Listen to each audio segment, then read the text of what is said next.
good evening, good morning, depending on where you are in the world. Welcome to Raising Excellence, the most important 90 minutes of your day.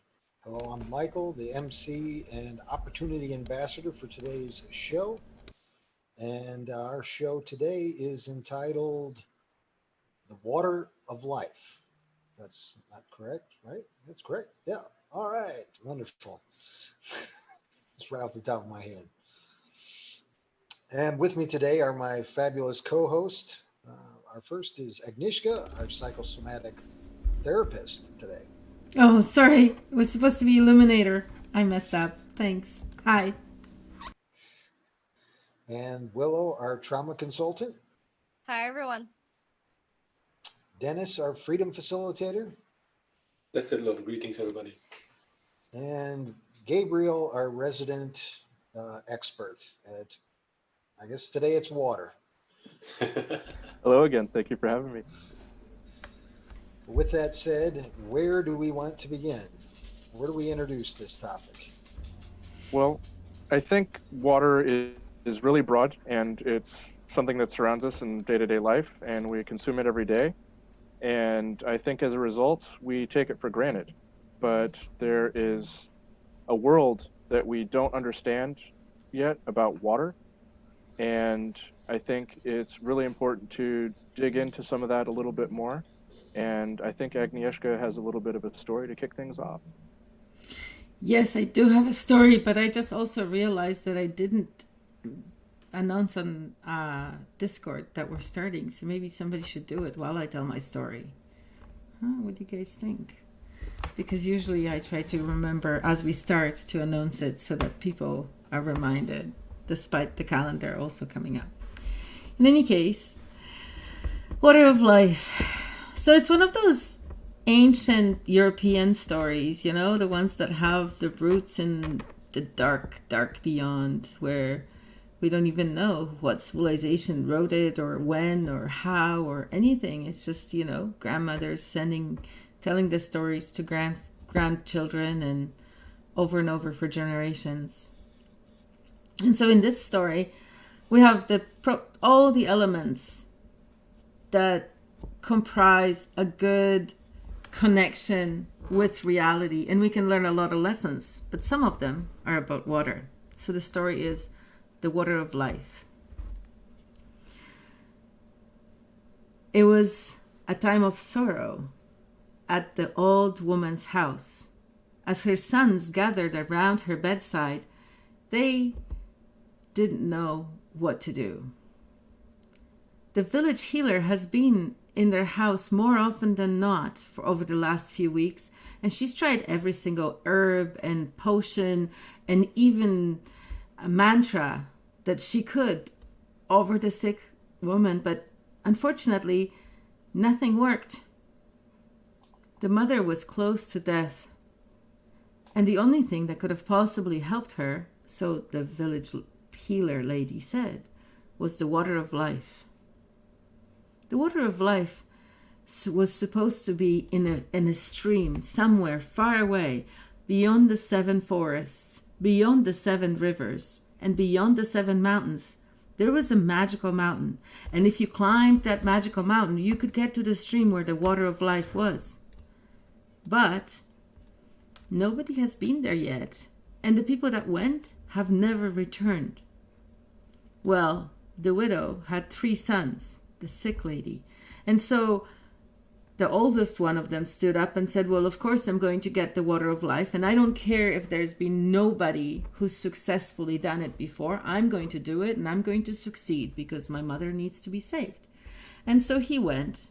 He packed a lunch, or maybe a few lunches, and he went across the 7 forests, and he forged the 7 rivers. And then he even crested the 7 mountains and came down the other side. And when he was at the foot of the magical mountain, he saw an old man, a beggar, sitting there under a tree next to the road. And the beggar said, "Excuse me, sir, would you give me some food? Could you share your lunch with me? I'm really hungry." And the young man said, "Look, old man, you've lived to this age without my help. I'm sure you'll live a few more years." I have a long way ahead of me. I have to climb this mountain and I need my strength. So I'm keeping my lunch for myself. And he ate his lunch and then he left. And he went up the mountain. And that's the last time they heard of him.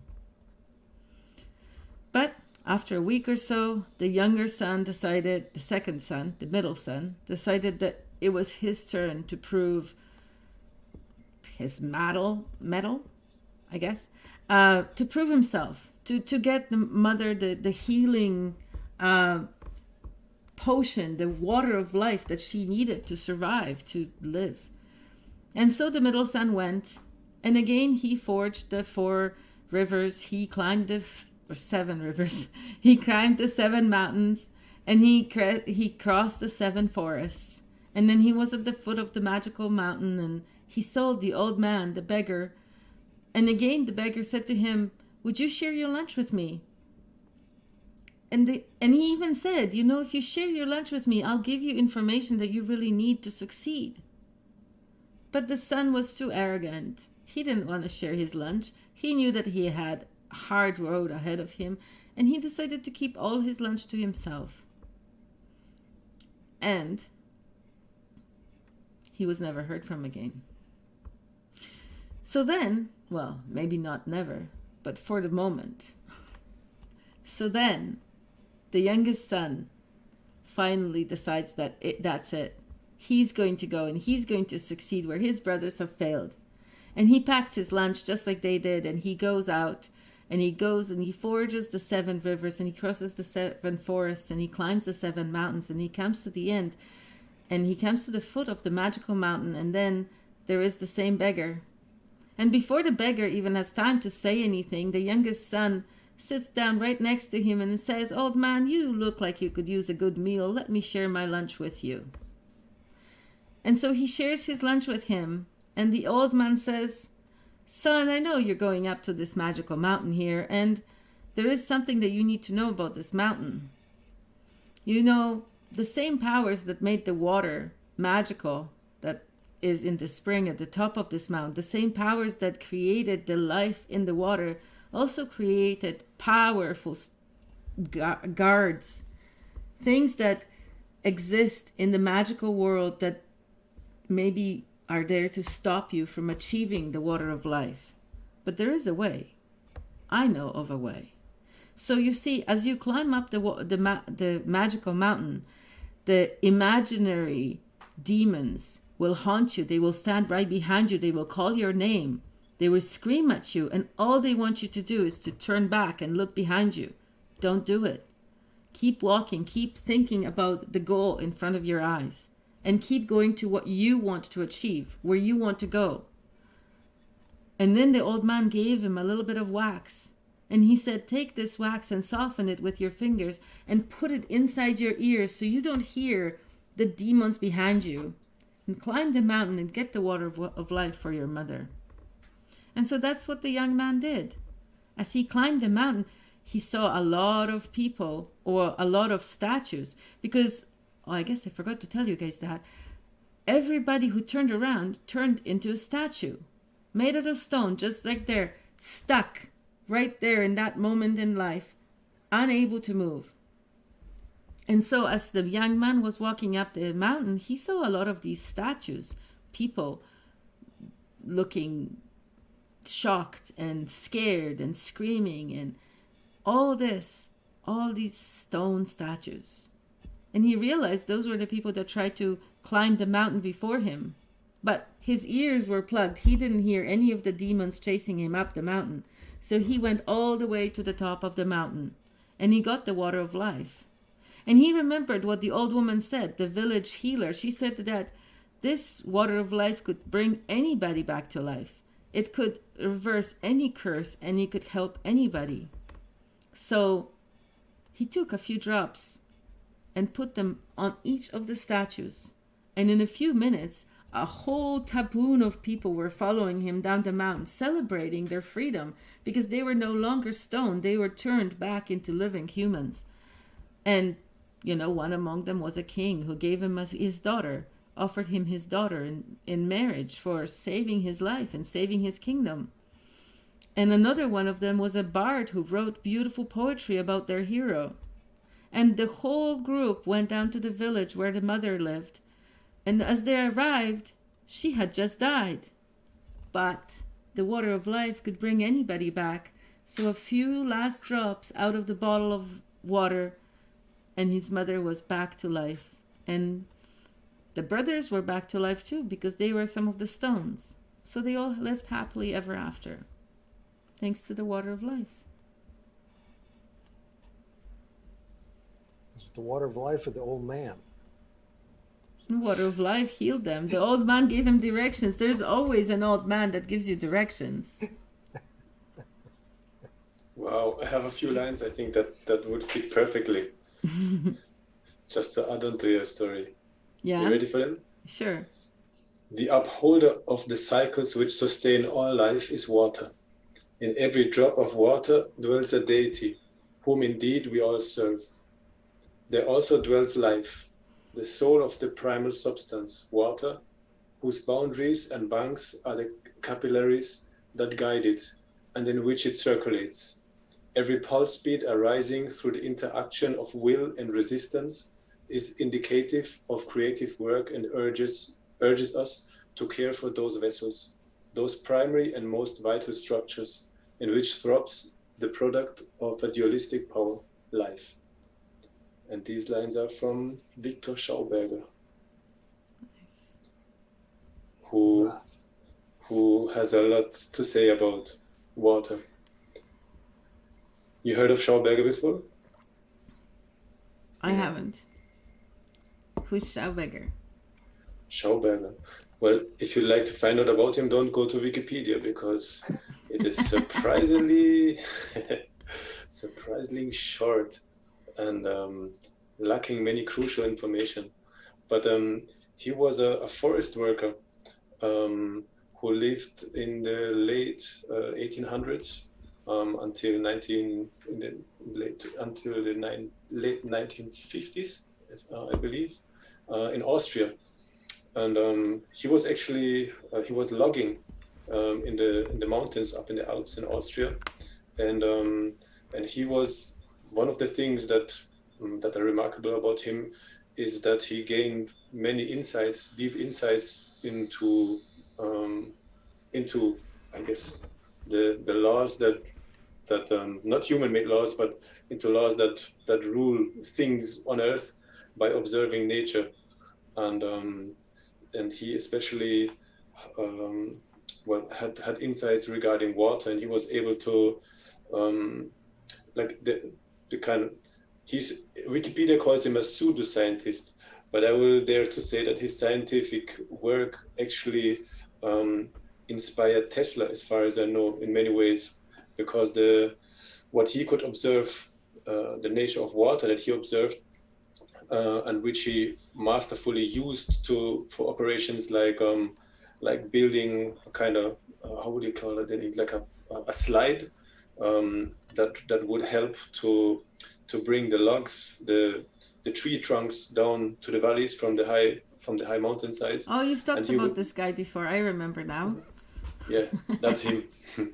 So the observations that he made allowed him to use water in ways I feel it hasn't been used before, and the laws that govern this element have been also applied by Tesla later in some of his work, which is highly interesting itself. So you can see that the same laws that govern one element in nature also are indicative of other aspects in our world. I think one of the things that he brought to light for me was the idea that, in most cases, all the modern water management that's going on with rivers and stuff like that, they're causing the floods because of the way that they're developing, the way they're logging, the way that they're going about managing water and water runoff. A lot of what Victor Schauberger is suggesting is that the natural way the water is absorbed into a much larger cycle that goes through the ground and into the aquifers and so forth, instead of just being on the surface and running into the rivers and then flooding everywhere. So there's a lot of different things that Schauberger brings to the table, but certainly one of them is this, we're seeing a lot more floods these days, and unfortunately it's not because of nature, it's because mismanagement of water resources and how we do runoff. But Yeah, it's true. In permaculture, one of the first things you really look for is water. So if you're working with a landscape or with a specific location, then water is actually the second thing in line that you look for. First, you have access, because if you don't have access, then you cannot really do much to it. But the second thing is water. So you'd have to look, where is water? Where can you get water? Because without that, everything beyond, like the process beyond the process that comes after that in designing the landscape, will be, you can do only so much. You only can do so much without water, and it's not much at all. And going back to Schauberger, once he realized how devastating the logging actually was for the mountainside and for nature itself, as far as I remember, I think he himself destroyed what he built before to get the logs down. So he's a naturalist as well, and so that was kind of contradictory for me to see that he actually aided in the process of logging the mountainsides. But then when I researched for like a few, I can remember that he actually himself really spoke out against those operations, and during his life did a lot to preserve nature and spoke out for the protection of the environment and for working in harmony with nature. And I think there's a lot of value to that. And, bridging to Agnieszka's story, it's water is that guiding light for life. And the minute we forget that, at best, we stand still. And at worst, we toxify or fall ill. And Schauberger is a great example, because Schauberger was actually, in the research of water, an inspiration for Dr. Gerald Pollack, who came later. And there was an exploration process for him, and finding some of those contradictions that you pointed out, Dennis, in his own intellectual travels. And he came to the realization that water is much more powerful, much more meaningful to life in a lot of ways that we simply don't understand. And I have talked a little bit about it in the past, but one example I'll use is that, say you have a redwood tree. So the current narrative, as it is that in order for water to travel from the roots to the hundreds of feet up where that tree reaches, that process is supposedly reliant upon capillary action. So essentially a straw small enough can create the force necessary to draw water upward. But if you do any kind of math on that in terms of physics, you'll find that it actually defies our understanding of physics in terms of gravity, because the force of gravity far exceeds the small amount of force generated by capillary action, which is real and valid, but I don't think necessarily applies everywhere that we try to put it. And there is another theory as it relates to blood circulation. And the theory goes that the heart is not actually a pump, but rather a regulator or a capacitor. And that the true force moving blood throughout your system is a response of the electromagnetic properties of water reacting to the electromagnetics of the cells and other parts of your body. And if you're familiar with the process of a railgun, you'll know that it transitions from one field to the next, and that transition between fields allows it to gain momentum and gain speed rather than slow down. And so it's actually propelled. And the theory goes, in terms of blood circulation, that works the same way. And Gerald Pollack has demonstrated this by creating a new model around trees that suggests that the energy within the cells, the plant cells, has a small electromagnetic field. And when combined, that field is strong enough to react with the electromagnetic properties of water and generate a similar effect. Indeed, if the heart truly would be a pump, then if you measure the flow of blood through the heart, like by the hour, then the size of the pump would have to be way much bigger than your entire body, and you would have to kind of, I don't know, like carry it beside you, like in a little wagon or something like that. So I feel that something that I've read is that the heart is actually, I'm not sure if that's the right English word, like whirling. So it's creating that whirling action, which is highly interesting. Also, Schauberger said a lot about that as well, in terms of that it's actually the death of people and the death of the world if you stop the natural whirling of water, because that whirling movement, it happens naturally, like in a stream, in the water going down. And what Michael just mentioned, us like making straightening the riverbeds, putting straight concrete channels there to get rid of the water as quick as possible. That's everything nature does not do. And so and I think it's a valid comparison to compare water in our natural environment to the blood of our body, because water in that sense is the blood of the earth. And if the heart is really not a pump, but actually might function as a whirl that whirls the blood in our veins, then that is a whole. It's actually not new, because people have been talking about for quite a while. But I guess just like with many other aspects, the public takes a long while to catch on with the actual cutting edge of scientific progress.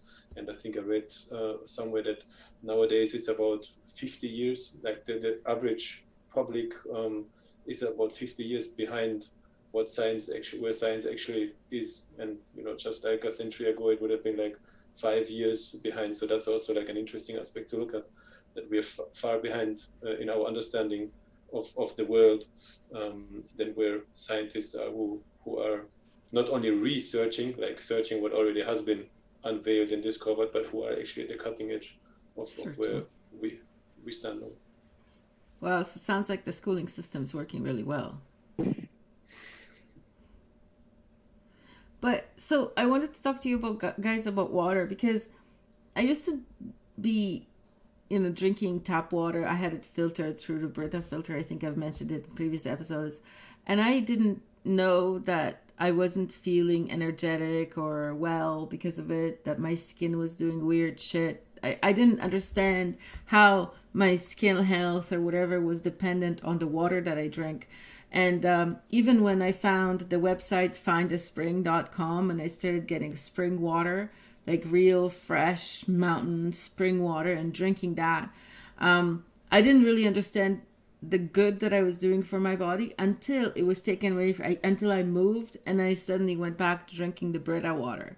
Because then I had a huge realization of the impact that water was making. At that point, I'd been drinking fresh water, like mountain water, for several months, and it really, I felt like my energy was dissipating. I was confused. I wasn't happy. There were all these different little symptoms. Like, nothing was drastic. I didn't collapse and die, but there were all these things in every area of life that I felt affected. And when I endeavored to find fresh water again, spring water again, and my favorite is direct spring water, so it's like pumped from the aquifer and I drink it. I don't, it's not distilled or anything like that, just direct. I feel it has the most energy. I feel it's the most vibrationally sound, and, I feel the best. That's certainly how nature treats water, right? Like if you have the pure distilled water falling from the sky as rain, then it is not, how would you say, charged or enriched until it hits the soil. Penetrates into, makes contact with rock, right? Basically with the earth, and then is being treated by whirling down a stream, and So if you have the distilled water in itself, then that is, pure water, but it doesn't have the elements that gives it that gives life shape and form. Because whether you look at plants and animals or at us, what really gives us our shape and our form is the rock aspects that are added to the water, which is the mineral content, and that is really the basis for all life. Oh, Gabriel, you're muted. Thank you. And I think you make a great point there. I'm sorry, I got distracted.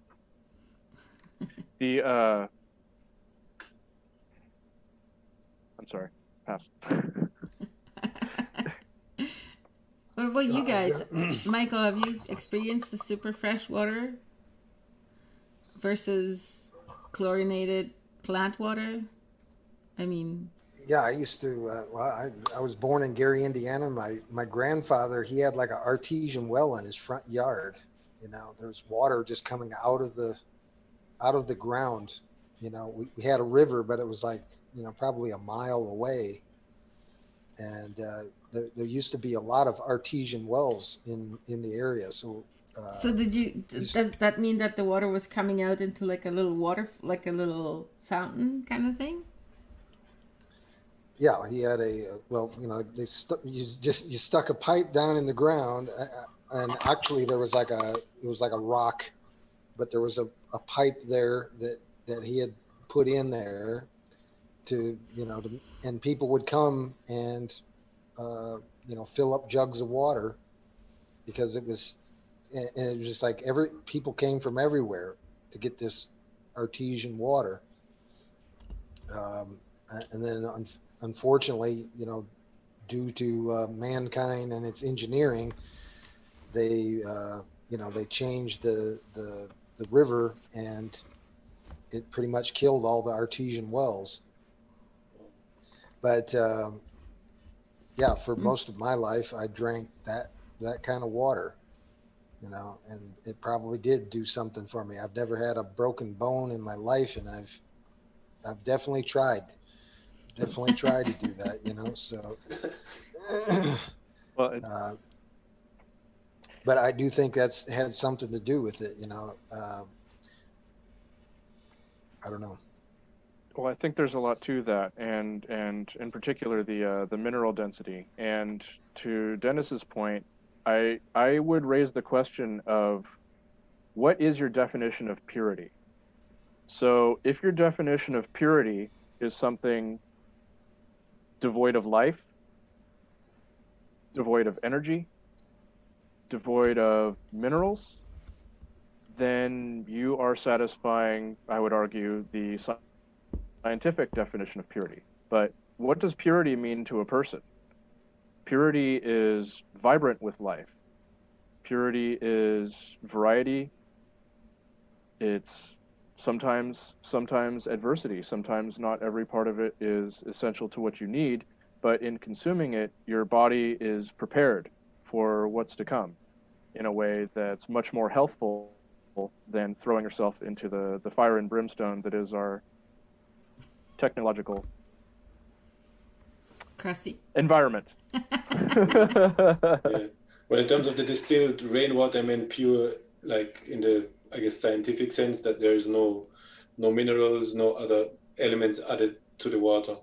And then like it's interesting, like, so if you make if you differentiate it and you say pure, we say also pure of heart, if you have if you're not intoxicated, physically with toxins, but also like in your mind, or if your mind is not tainted with any bad intentions or so that I can see the difference. That's so cool. Hang on. Intoxicated in the mind. So intoxicated with alcohol, intoxicated with other chemicals like pharmaceuticals, or intoxicated in the thoughts. Is that what you're saying? Mm-hmm. All of that. That's pretty cool. I never thought of it that way. And what is intoxication of any form? It's just the introduction of impurities and your body's process of overcoming that. It's even in the name, intoxication. It's crazy. Something else Victor Schauberger said, the true foundation of all culture is the knowledge and understanding of water. Nice. Also, I was reminded of, if you look in different survival guides, they give you as a rule of thumb, you in a life and death situation, like out in nature, you could last about 3 weeks without food, 3 days without water, and about 3 minutes without air. So that 3 weeks without so those food. rule of thumbs. I think it's Yes, more yeah, like rule of 3 months without food. Well, yeah, people that 3 months without go hope. longer than that too. That's Yeah. Okay, maybe it's not 3 months, but it's definitely longer than 3 weeks. Because people fast for like a month or more. There's people who don't eat for way much longer than that. Right. Which is interesting because that brings me back to the process of alchemy, right? That we touched upon a few times lately. Because if you really look at it, then what makes up everything, so to say, like from a chemical point of view, would be oxygen, hydrogen, and nitrogen. So the mixture of those 3 things really ultimately results in everything that is in the physical realms. And if you put oxygen and hydrogen together, then like if you go outside in wintertime, then that's you're literally breathing in water.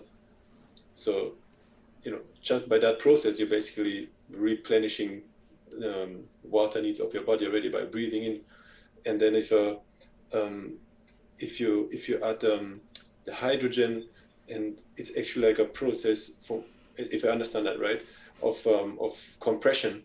So if you compress that, then that would really to different degrees, then that would result in all other elements being built. But it's those 3 elements that really result in everything else that is.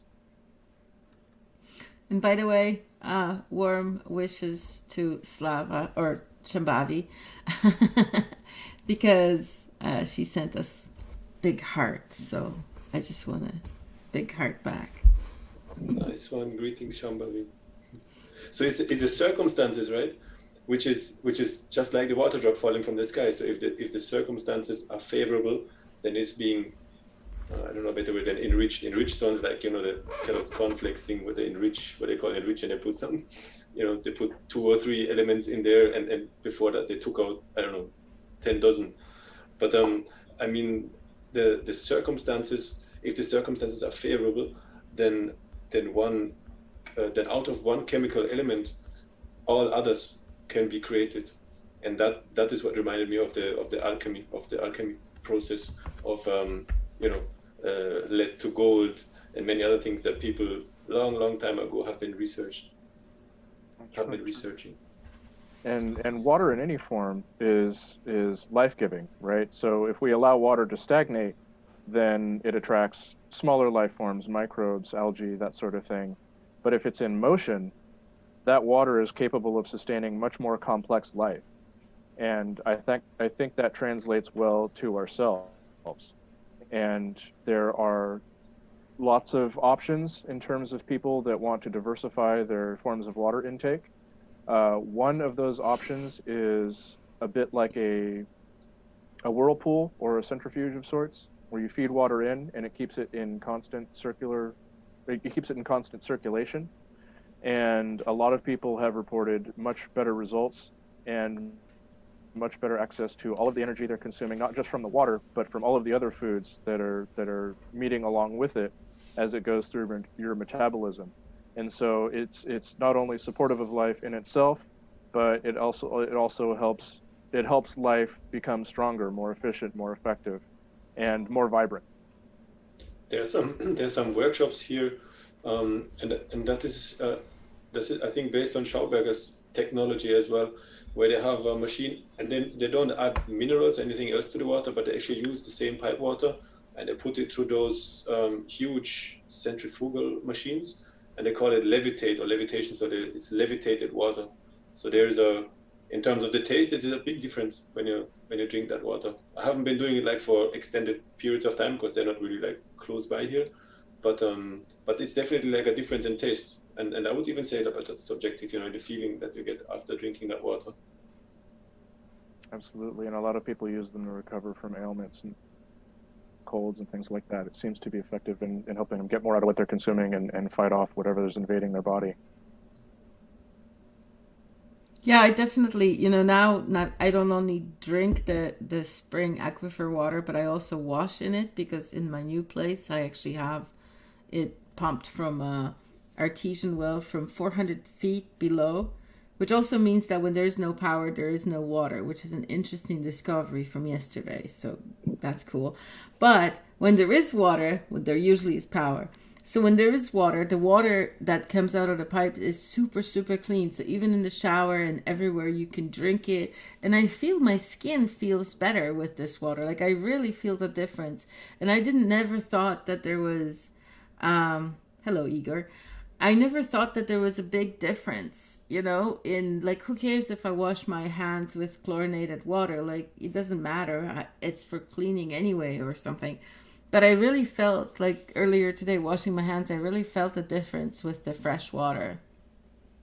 And you do absorb, like, a whole lot, like, of your skin. The skin is the biggest organ of your body. So just showering in let's say chlorinated or fluoridated water, I believe, was it like a 15-minute shower gives you the same amount of chlorine that you in your body that you would have absorbed when drinking a cup of the same water. And then on the other side, if you go and take a swim in the sea, then the same effect will take place, that you basically remineralize your body by exposing your body, your skin, to the minerals of the seawater. Willow's like, I've just been to the sea all weekend. I was like, and I got paid to go do it, so. Well, I'm thinking the sea here is pretty cold, but maybe I can wear tights and still dip myself in it. It's like perfectly warm this time of year. Like, it's wonderful. Over there, yeah. At least over here. It's never warm. There is no time of the year. That's definitely one of the things that I like about Acapulco, being that we're just on the edge of a ocean rift that's like 5,000, 10,000 feet deep. The water that washes up onto the shore here in Acapulco is kind of that ancient. I mean, there's just like water. The water is coming from like that ancient storage. There's that water that's like 5,000, 10,000 feet deep is got, it's been there for like forever, so little by little it comes up, and you feel so much different after spending a couple hours splashing around in the ocean here. Are you trying to talk us into moving there or something? I'm just saying, it's just one of those things that adds to this. Listen up, everybody. We're moving to Acapulco. We can get a big couch and we can sit there in real life and have a couple cameras and do it in real life. Like we always talk about the big couch internationally. We can do some experiments and figure out if that's actually true or it's just we just believe it. I don't honestly, as long as you believe it, I think it's true. Shambavi's going to Acapulco with us, so. Hoorah. Cheers. This one. I'm looking forward to get to know this place of Earth as well. I've heard a lot about Mexico, and yeah, and since you extended the invitation to all of us, I'm looking forward. Well, you're paying, right? Plenty of room. Well, as long as you get here. As long as you're paying for my corona test, right? Why, you think you have blue blood and you need to like put a crown on your head or what? Nothing to do with the corona test. I will have nothing to do with that. But once you get here, we'll take care of you. Yeah. So the cool thing about that is that he was saying that the nature feeds you. Oh, Shambavi's been. She likes it, and the rent is cheap. So saying. Lots of good things about it. Very tempting. But we were talking about water, not Acapulco, although Acapulco and water kind of go hand in hand, truthfully. Mm-hmm. But you have also fresh water in your house too, don't you? You have well water, right? Michael? Unfortunately, no, I don't. But on occasion we do, depending on if the water company fails to do their services. In that case, then we draw from a well that's draws right from the top of the mountain. And that is another thing that's really unique about this place is it's like it is, I mean, where in Mexico we are, it is kind of arid, and pretty dry. But Acapulco is like a oasis, and it's because like the mountains are like these hills of quartz, and they just when it rains, it's just like a giant sponge. It just soaks up all the water, and then we'll go 6-7 months without rain, but everything will be green, and it's just like this endless supply of water that's Weren't we just talking about recharged. how clear cutting will like make it dry, but having all the jungle there actually keeps the water in? Yeah, and that's exactly what it is. It's like that. But it is amazing that you can, like most places in the world, you're not going to drive a well at the top of a mountain.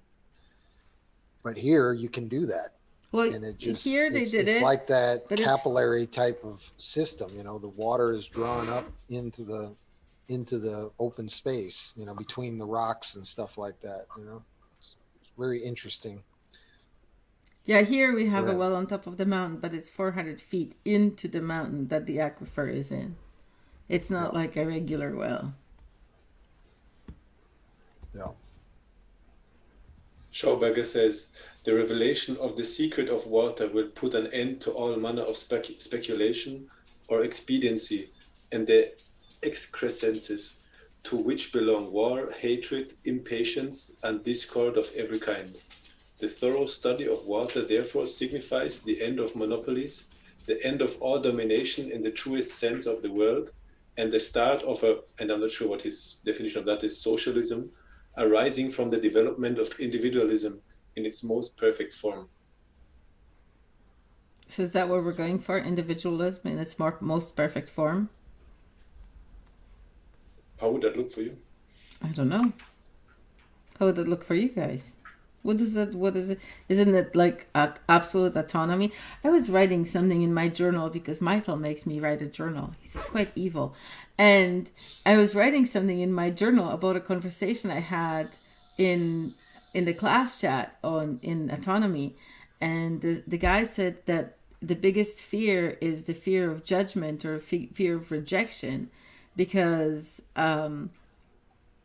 that's what would make a difference between survival and death. But I postulate that ancient civilizations and ancient communities didn't have that kind of we're going to kick you out if you're stupid or whatever.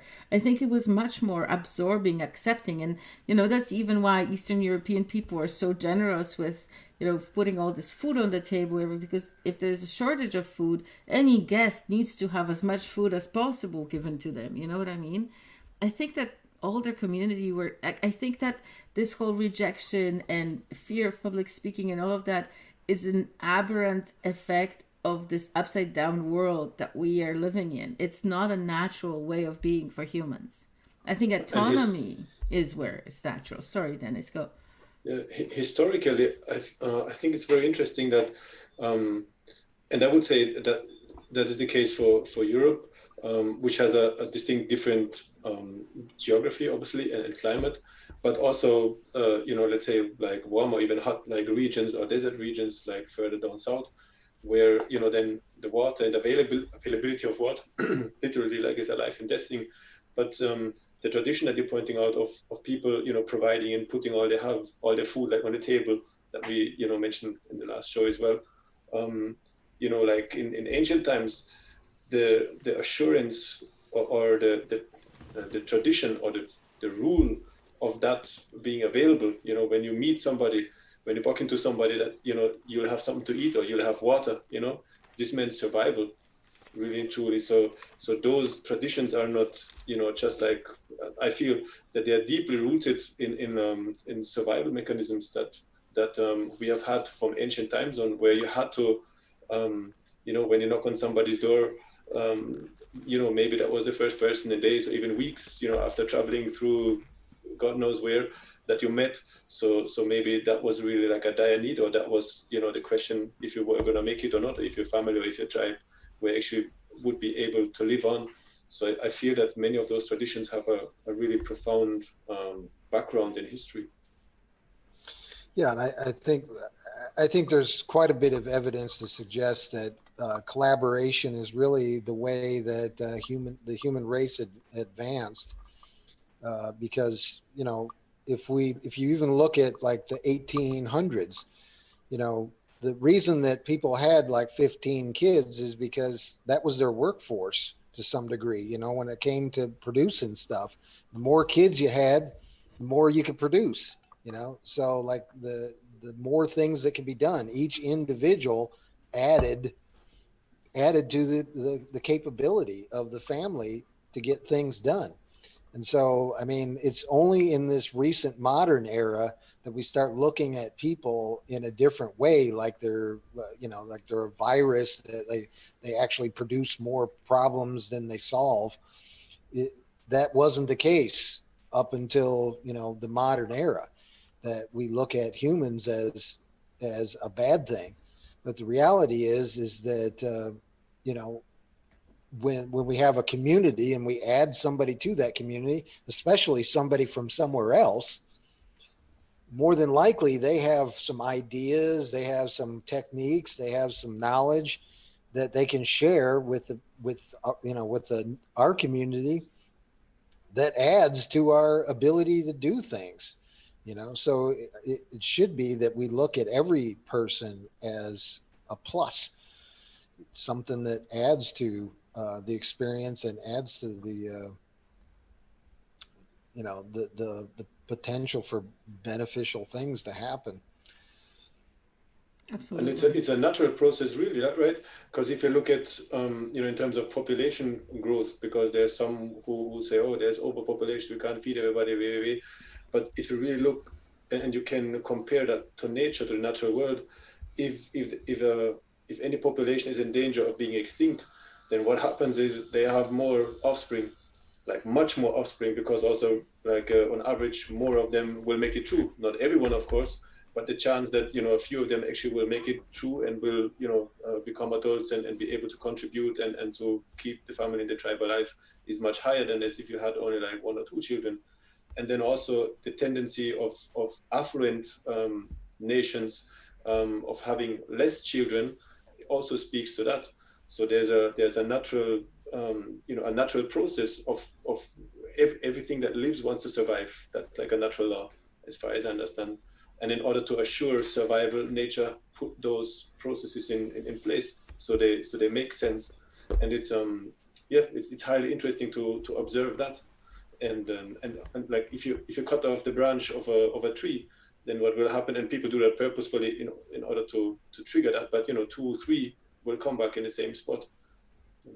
So it's interesting. I feel how you can see those parallels, like between the plant world, the animal world, and also humanity. So we ended up getting 2 more comments from Don Clark. He said scarcity orientation with a sad or mad face, maybe a mad and a sad face. I can't really tell. And then he said, I agree with Michael and Dennis. I think it might be the development of families and the associated technology of sharing that advance mammals as much as the physical mutations like hair and such. Well, it's true. I believe, I can't remember the name of the researcher, but Darwin actually had a competitor when coming up with his theory. So his assertion was that competition would be the key to survival. But his rival asserted that collaboration and cooperation was what made it possible. And you can see this in the human body. So how much of our body weight consists of microbes, stray viruses, whatever you want to define as life, that lives in our gut, in our stomach, in our blood, all over our body? We have a symbiotic relationship with single cell organisms that allow us both to prosper and live on and propagate. And that wouldn't be possible in the context of competition, but in the context of collaboration, it makes the impossible possible. And the human body is just one example in nature, but it's expressed all over. We have a symbiotic relationship with many animals as humans. Look at the patterns, right? If you look at rivers, like the size of rivers of the world, and then you look at the veins of us, our veins, and you look at the little veins of the pattern of the veins on leaves of trees, is really astonishing. Look at the percentage of our body that's made that's water, that contains water, and also the percentage of surface of the earth that is covered by water. It's really amazing. Like if you look at the patterns that exist in nature, and you cannot, but at least it's difficult for me to not see like something beyond, like some higher force that's definitely a form of organization that created patterns that you can find from the most minute to the greatest spectrum of all things. See, now you're talking about the God force or something, but he was talking about symbiotic relationship, and you were talking about lakes and rivers, and all I can think of now is those little fish that give you a pedicure in certain lakes when you stick your feet in, and they take care of all your dead skin. It made perfect sense to me, because I was thinking about how like the placenta looks like, Yes. the tree of I'm life, sorry, and the tree I'm of just life a looks shit. like rivers, and it would make sense that we would have symbiotic relationships with other creatures and plants that we could relate to on some level. So true. And now you make me remember that all of us started our life, or this journey in life, in water. And another cool factoid is that Don Clark, the person who was commenting, was the same person I was having this conversation for in Autonomy in class chat with. So, hey, Don Clark, it's cool. Well, there are a lot of tribal, I guess it's not religion, but it would be, I don't know what the right word is, tribal practices where... Rituals. Say that again? Ceremonies, Rituals? Yeah, rituals that involve, or the symbolism of the oceans and the water on our earth is that it is the womb of the earth. So if the earth were a living entity, the rivers and the oceans is supposedly, spiritually, it represents the womb. Which would also explain why a lot of us, mammals in particular, start in water. Absolutely. It's the beginning and end of life.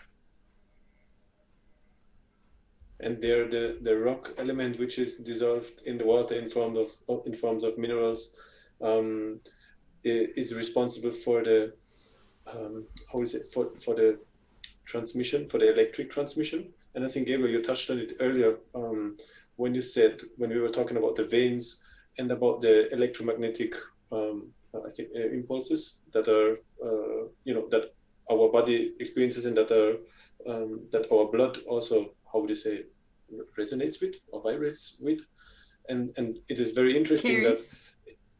that it carries.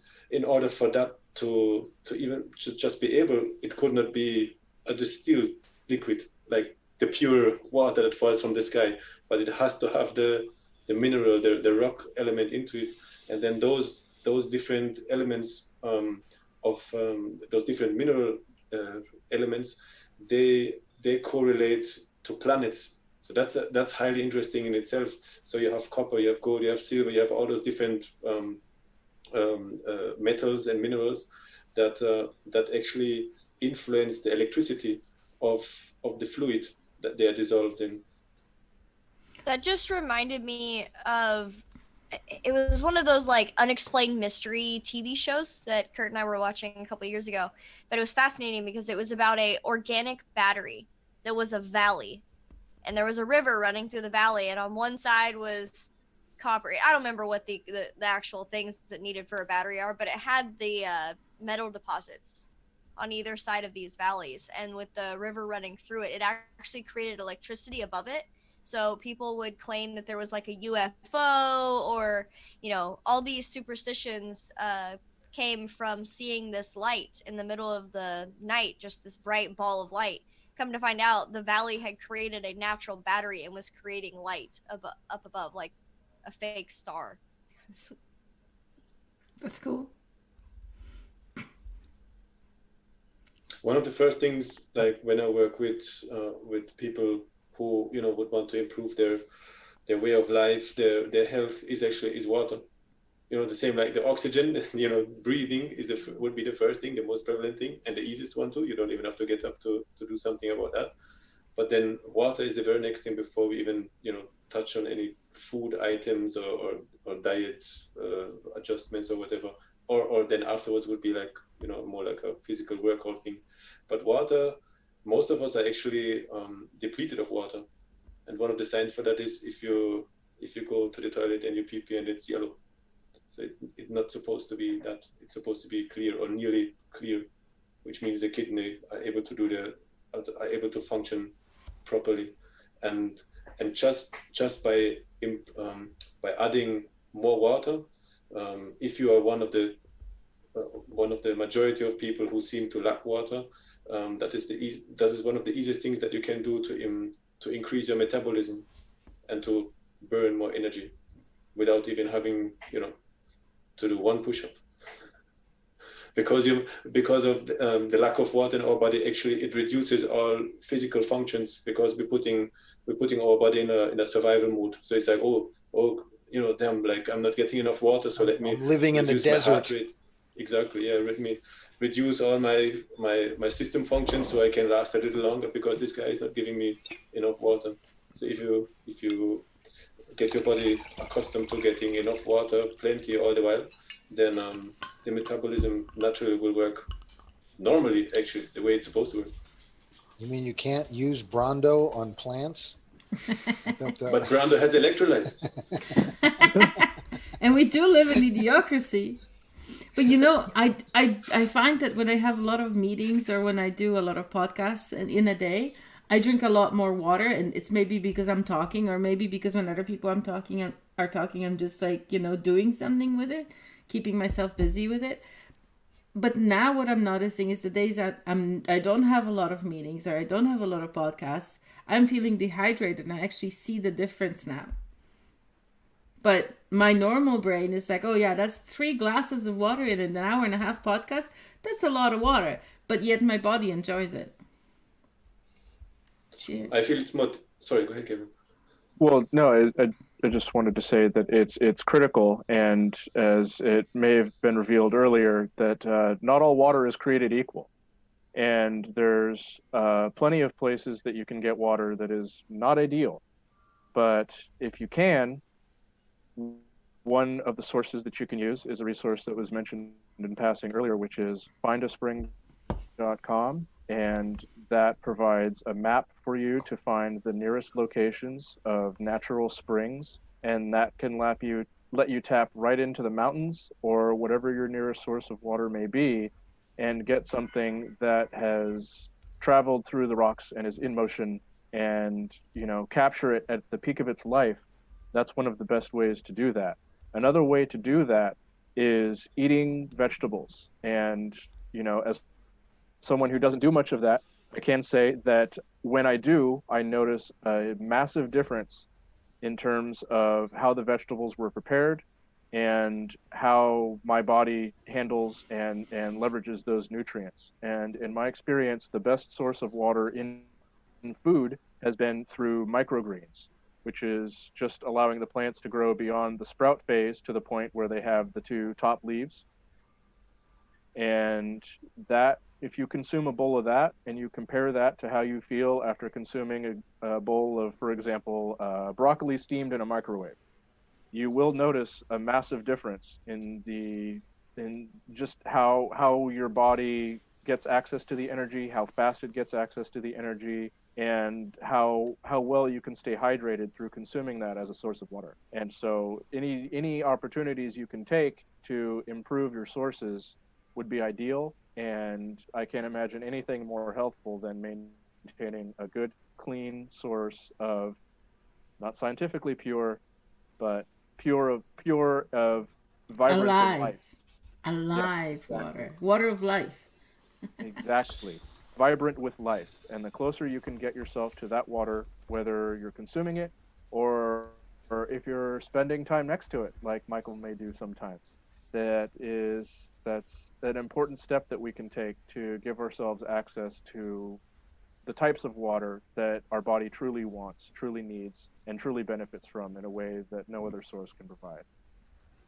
And there are other simple ways of adding to the water. Like if you only have a chance to get purified water, let's say you have a distiller or you have a reverse osmosis filter, and at least you can filter stuff out.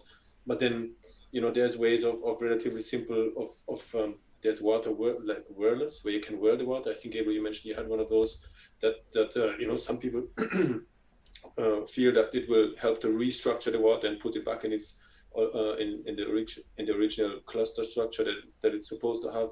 And then even by simply just adding like a few grains of salt, maybe the Himalaya salt or some underground salt, not the sea salt which is full of plastic, that will give it back some of its mineral content and will certainly be better than just pipe water. Well, one of the things Schauberger experimented with is that, like, I guess they call it implode, or at least some people call it the water implosion, where it's that vortex that's essentially restoring the natural memory of water. You can run water that's been contaminated with a bunch of other things through that device, and it's essentially just like a copper tube that's kind of circulating a vortex. But on the other end, you'll get water, and the elements, the other elements, the dangerous elements like chlorine, for example, will actually be in the water, but they won't be part of the water. It'll be like separated from the water. And I don't know exactly, because there was an experiment done where they had a pool of chlorine, chlorinated pool. They had kids jump in it and they tested their blood, and like after 15 minutes in the pool, they had chlorine in their blood. But then they ran the pool water through the thing, same chlorine in the pool, but through that implosion device, kids jump in the pool, come out 15 minutes later, test their blood. There's no chlorine in their pool, in their blood. Interesting. So there is something to the memory of water that can kind of segregate the bad stuff from the water. And I don't know if it's encapsulating it or whatever it's doing. Is it like one of those self-stirring mugs where the water just goes in circles inside your mug? No, it's not. It's more complex than that. I don't know. What? I'm sure stirring your coffee probably helps. I'm talking about water. Storing water also does make a difference. Michael, in the beginning of the podcast, you mentioned like how we straightening rivers and create artificial riverbeds, and if you look at how we like store water, there's like concrete, steel constructions, or even like because I've been working on a little reservoirs. Pond in the garden. If you like the square, like swimming pools, like if you set up constructions like that, then very soon the water will get smelly, will get foul. Even like dams, when they construct dams, they're more often than not, they're really done wrongly. So the water, the pools and the ponds that are being constructed, they are constructed in a way that does not facilitate the natural how would you say, flow of water, or the natural state of water. So it will get smelly, it will get foul, and soon you won't even be able to use it for watering the fields, or in the agricultural sector, which they often build dams in order to have water to to put on the monoculture that we have been creating all over the place. And so it seems that traditionally, even if you look at the containers water has been stored in, most of the time they were like in an egg shape, and that seems to facilitate the storage and the lifetime of water. And if you look at natural ponds and bodies of water, then they never like square and at 90 degrees angles. And it's interesting if you look at the flow of water, like how how then you have the edge effect where like the surface of the water will interact with external factors like the sun, the heat of the sun, or then also with wind, and how there's actually, even if it's to our eyes it seems like still waters, but there is an exchange throughout the day and the night of the water, based on temperature and based on interaction with the wind, which facilitates like a natural flow and exchange of the water. So that's interesting, because I swam in the kidney shaped pool once, and I swear, like, I felt that the water had a lot more energy, and I felt rejuvenated or energized when I swam in that particular pool. But I thought I was just me being crazy at the time. But now you're saying not, maybe. Go ahead. The shape of the vessel, to Dennis's point, is conducive to more consistent change and fluctuation in water and circulation, and it's a different type of life. So you're creating a situation where it's not stifled, it's unbridled, it's doing more of what it's naturally inclined to do, and that process alone is enough to apparently generate more healing properties from the same type of water. It seemed that way to me.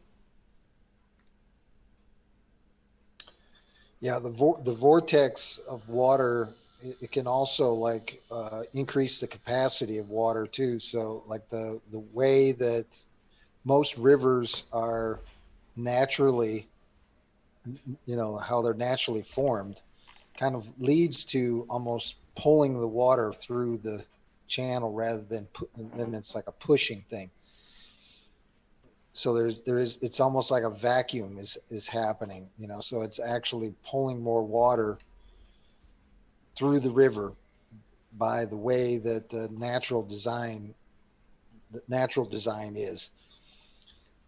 And it doesn't seem to make sense, but I would suggest checking out some of the Schallberger documentaries. I posted one that will link that one to the thing, but it is like you can take an experiment where you can take like a 2-liter bottle of water or whatever and put like a nozzle on it that's got like a vortex, and you can try and drain the bottle of water without it, and it'll take like 45 seconds or something like that. And then you put the cap on it that has like the vortex thing, and it'll drain in like 5 seconds. And it'll be like, what the hell? So there's certainly something to like the movement of water and how it moves that makes a big difference. This is a little unrelated, but that's also a beer drinking technique. Where you tip the bottle up and you spin it so that you can chug it faster. I have no reason to know that. Little known extra. We're funny. More energy is encapsulated in every drop of good spring water than an average sized power station is presently able to produce. That's also from Victor Schauberg. That's interesting. That reminds me of Tesla again too. Wasn't he pulling energy out of thin air? Like how other entities today... Ether. Yeah. How other entities today like pull money out of thin air. That's different kind of magic. I don't think that's the same trick. I know. It's joking. But oh, one more thing I was going to tell you guys on this water show. So it's about plastic. And so I know that different people have different sensitivities to plastic. And I never used to be sensitive to plastic when I was younger. But then I started having some hormonal changes, and plastic started really bothering me. And I didn't even know it was plastic. And the doctor didn't know anything either. But I would get like weird symptoms, like my boobs would swell up and there would hurt, like really hurt, like touching it like this would hurt. And it was really, really nasty. And so upon researching where this symptom might come from, right, I found out that it's an estrogen imbalance, right? And so I looked at all the different ways and my body may be having an estrogen imbalance.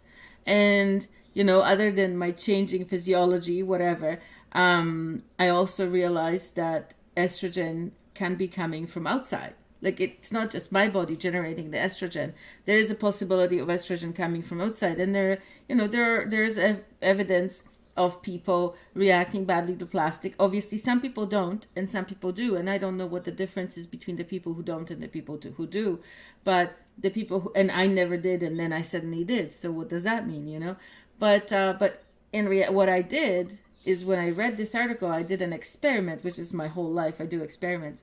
So I removed all of the plastic from my kitchen. Well, not all of the plastic, but I removed any plastic that I used for cooking. So the kettle, the coffee maker, the coffee filter, you know, everything had plastic in it. And it was quite interesting going through my whole kitchen and removing all the plastic. The only plastic that I actually kept are those containers that keep like lettuce in to keep it fresh or whatever. But I never cook with those, and they're never exposed to any warmth, and I've had them for decades, so it's not a big deal. Tupperware, right? Exactly. But it really helped. Within 2 weeks of me removing all these plastics and changing them with glass or metal or ceramic, I had no symptoms, and I have never had those symptoms since. And when I make coffee, I make it in a metal filter in a ceramic mug. You know what I mean? Cooked in a glass kettle.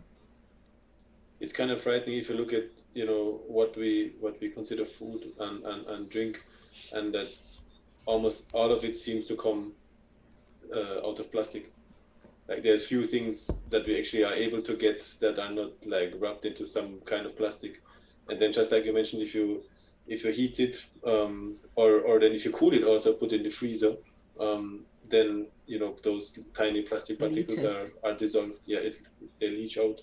If you look at the sea salt I mentioned earlier, like, if you have heard about the floating islands, square miles in the sea, just with plastic, and, you know, then, and there, besides the visible plastic pieces that are there, there's basically the dissolved plastic parts that are part of the water already, that is, you know, taken up in the food chain, and that ends up, you know, in our table salt, in the sea salt that we eat, and in any other food as well.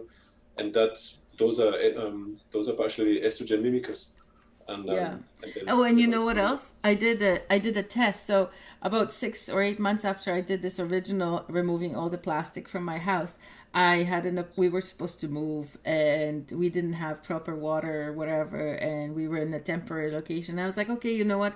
Just for now, just for this 1 month, we're going to drink water out of plastic bottles. It's spring water, but it's plastic bottles. You know, it was those little bottles you get from the grocery store.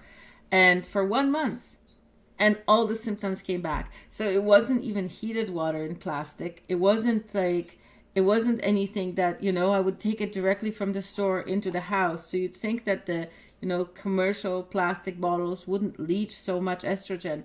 But yet, after a month of drinking that water, all the symptoms came back, and again took 2 or 3 weeks to, you know, go away as soon as I realized. And that's when I found my first findaspring.com. See, people don't think about, okay, so it's never touched heat in your home.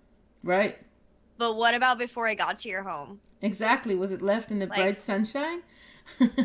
Well, just sitting there? One of the things that reminds me is there were some soda cans that people were getting sick because once they packaged the soda into the cans, they don't give a shit about anymore. So there were rats climbing on top of the cans, and they never got washed or anything, and people were getting sick because they were drinking from the cans. So you don't know what happens to the plastic bottles and the plastic Tupperware. You don't know where they were stored. You don't know how they were kept. And that right there, like not knowing where the things that you're putting into your body or that come into contact with what you're putting into your body, where you don't know where they come from. It's just creepy.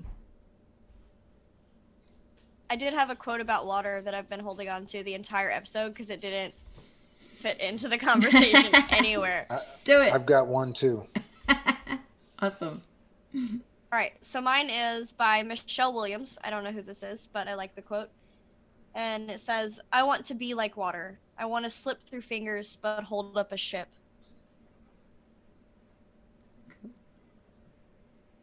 I like That's the it? spiritual. There's Yeah, some I just like the. That was Okay. I like the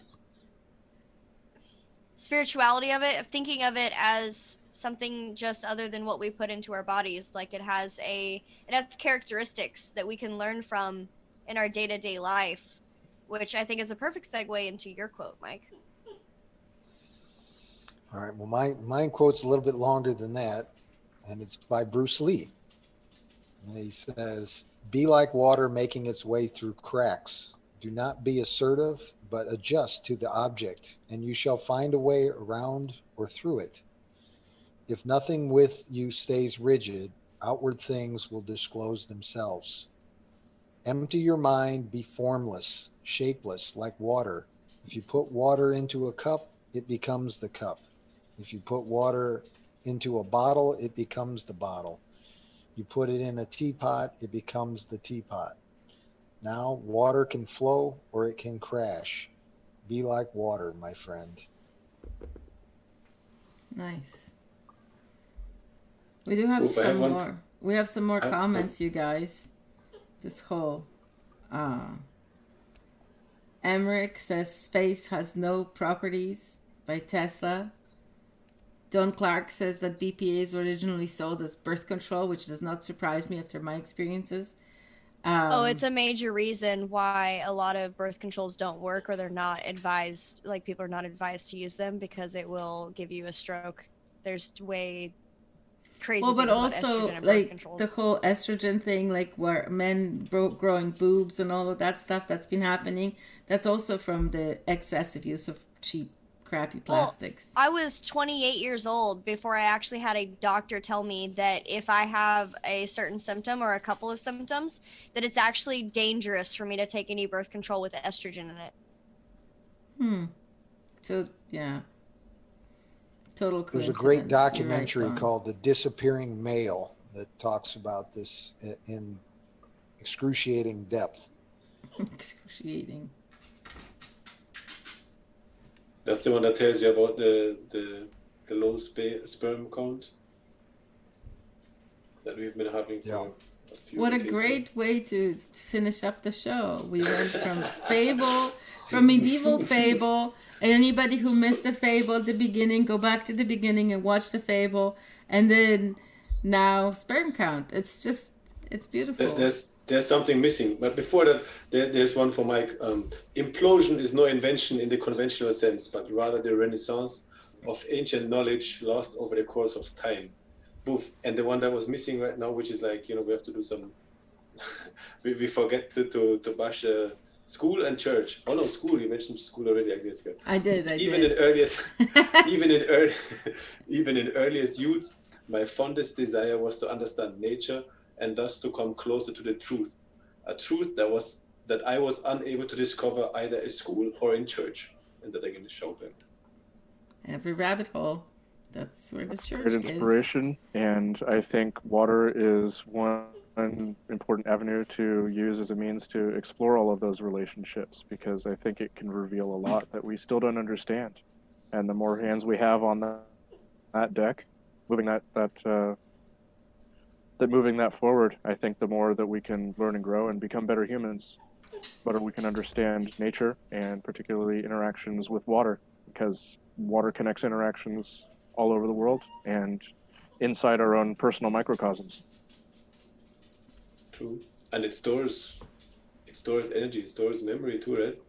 We haven't mentioned the Japanese researcher who has been criticized a lot, but who also seemed to have unveiled or seem to have visualized the impact that thoughts and energy and even curse words have on water, on the structure of water.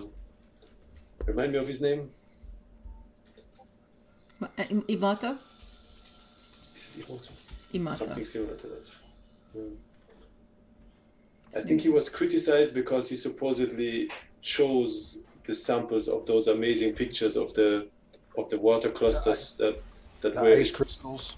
the Is that crystals that Yeah. were like, oh, tremendously beautiful and nice to look at, or that were like really, broke up and ugly looking when the water was exposed to, people cursing it every day. And I think, Michael, you mentioned it the other day about the experiment with rice that people seem to repeat all over the world, where they bless one jar of rice and they curse the other one, and then one of them stays good looking while the other one grows mold overnight, something like that.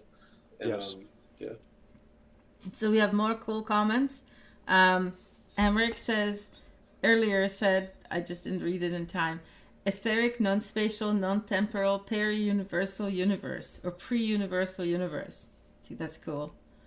Whatever that was in relation to, that's cool. And hi, Luna. And then Frank Barron, initiation into hermetics, has a fascinating discussion on water. And then Dawn is confirming that it was Masaru Emoto for the water guy from Japan. Nice. Thank you so much. Yeah, so there is hope there, because if you can bless water and it will change its properties, that means that even in a bad situation, if all else fails, you have some contaminated water, love the hell out of that water. It'll change. What It'll about that change for the silver better. trick, Gabriel? You were telling me about a bit of silver you put in water. Sure. So one thing that I started doing is not all my water can be sourced from places I'd like it. And one of my ways of working around that was to introduce silver to my water. So now, every time I pour myself some water, I make sure that there is an ounce of silver at the bottom of that water, and I can serve myself and drink as much as I like. And I have water bottles that sit for weeks. It's pretty hot right now, and I just had one that sat out for 3 weeks as an experiment for my own gratification. And I found that the water tasted clean and it didn't taste like the bottle even. And to be clear, there is, some inescapable bits of plastic that are exposed and in the lid. And that's one thing that I've used to counteract some of the negative effects that I've gotten from the water that I have been consuming, and to preserve it and to maintain the life-sustaining qualities, I think, that are found in water is just introducing some silver into my vessel and just keeping that at the bottom of it. That's kind of an old West tradition as well. People that the pioneers and stuff that traveled across the West, their water barrels, they would put a $50 silver thing in the barrel, and that would keep the barrel from stagnating. It's almost like I was talking about that the other day. But not with That you. was kind of a tradition. That's pretty cool.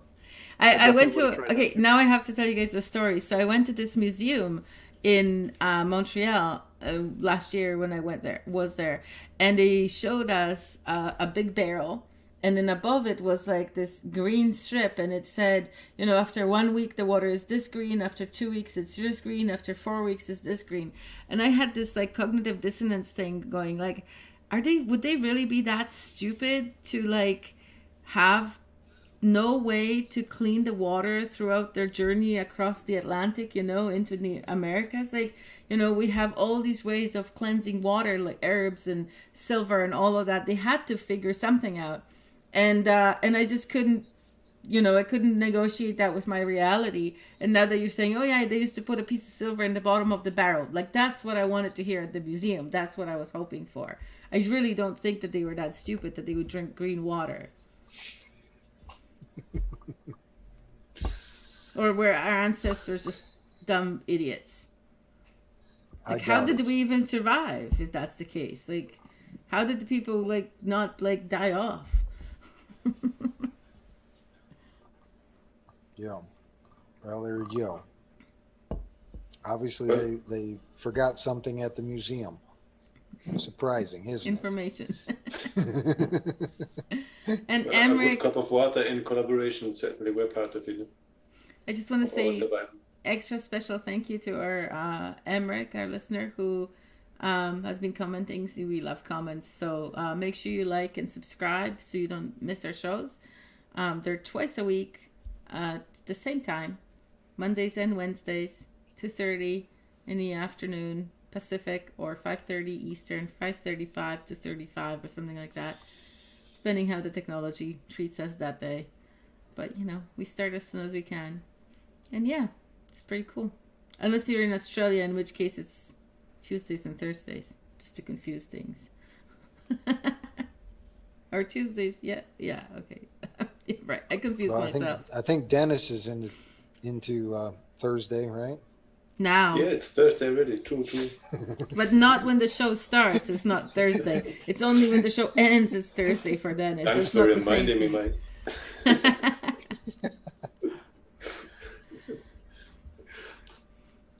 All right, so do we know All right, anything about Monday? Do we have I a think title we're for going to Monday? it's the we're still on the artistry of loving relationships, and I think we're going to have a very special guest, right? Mm-hmm. Willow? Right, Willow? Yes. I hadn't heard anything. No, I didn't know if anyone responded, so I wasn't gonna be like, oh yeah, it's gonna be me and Kurt. Yeah, it is. Okay, cool. Yes. So yeah, me and my husband's gonna come on with me, and we're going to get bombarded with questions about how we've maintained our marriage. Nice. I would like the questions beforehand so we can practice this. Sure, like we don't do that for any other guests, but you guys, you should do it for. It's always good to Perfect. be prepared. Oh, and thanks for the correction, Emmerich. We're definitely going to check it out. I'm going to put it in our chat here. Yes, Bardon. Franz Bardon was the guy who had an interesting show about initiation into hermetics and discussion of water, something like that. So anyway, I'll check it out. Thank you. And with that, that's it. We're going to play the outro and say goodbye. And all Well, that thank everybody for taking the time and giving us their attention.